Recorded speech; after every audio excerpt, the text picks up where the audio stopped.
এফএসআরে এখনও ফ্রিজিং চলতেছে। আশা করি বিকালের মধ্যে ফ্রিজিং শেষ হয়ে যাবে।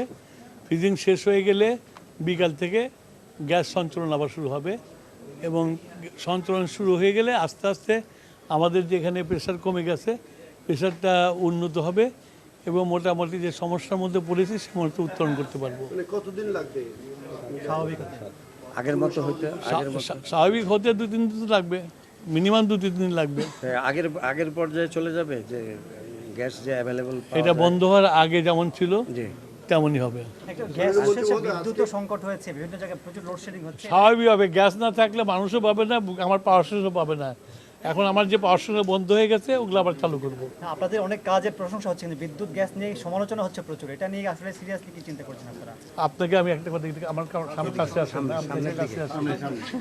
সামনের দিকে যেটা হয়েছে সেটা কি মানুষের হাতের মধ্যে আছে? সামনের দিকে মনের মধ্যে বিদ্যুৎ বিল নিয়ে একটা কথা হচ্ছে যে ভিতরে বিল, বিদ্যুতের ভিতরে বিল। এটা যখন আমরা বলি বিলগুলো নিয়ে আসেন তখন তো বিল নিয়ে আসে না কেউ আমাদের কাছে। আপনি কি বলছেন যে বিলটা হচ্ছে না, মানে যারা বলছে যে এখন শোনেন আপনারা, একটু জুন থেকে জুলাই যে বিলটা হচ্ছে, আমি বলছি জুন থেকে জুলাই, জুন মাস থেকে বিদ্যুতের দাম বাড়াইছে আমরা।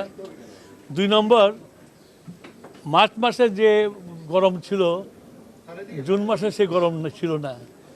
এখন আমরা কিছুদিন আগে আপনাদের এক সাংবাদিক ইয়েতে ফেসবুকে দিছিল যে তার বিল ছিল 3,500 টাকা, 7,000 টাকা আসছে।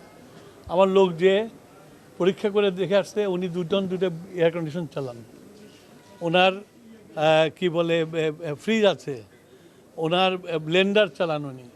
এত কিছু চালানোর পরেও 7,000 টাকা যদি বেশি বিদ্যুতের বিল হয়, আমার মনে হয় না পৃথিবীর কোথাও 7,000 টাকা দিয়ে এরকম এত কিছু চালানো যায়। যেটা বলছেন সংকট কতদিনের মধ্যে? হাই কমিশনের সাথে মিটিং করছেন, এটা আসলে কি নিয়ে মিটিংটা হয়েছে এবং সেখানে আমাদের এই বর্তমান পরিস্থিতি নিয়ে কোনো আলোচনা হয়েছে কিনা?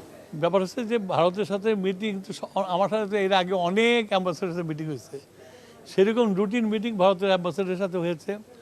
যেহেতু আমাদের প্রতিবেশী দেশ, আমাদের অনেক স্বার্থ ব্যাপার আছে, সেগুলো নিয়ে আলোচনা হয়েছে। কতদিন লাগে? ডিজেল চেয়েছেন কিনা? আগের মতো ডিজেল চেয়েছেন কিনা ভারত থেকে? ভারতের সাথে একটা পাইপলাইন আছে, সেখান থেকে ডিজেল আসে, তাদেরকে বলেছি আরো বেশি দেওয়ার জন্য। মাননীয় গতকালকে প্রেস কনফারেন্সে শেখ হাসিনা প্রেস কনফারেন্সের বিষয়টা আজকে এসেছে কিনা, মানে আপনি আবার মৌখিকভাবে জানতে চেয়েছেন কিনা বা অবহিত করেছেন? আমি শেখ হাসিনার সম্বন্ধে কিছু বলতে চাই না, উনি তো অনেক কিছুই করেন, দেশটাকে ধ্বংস করে দিয়ে গেছে।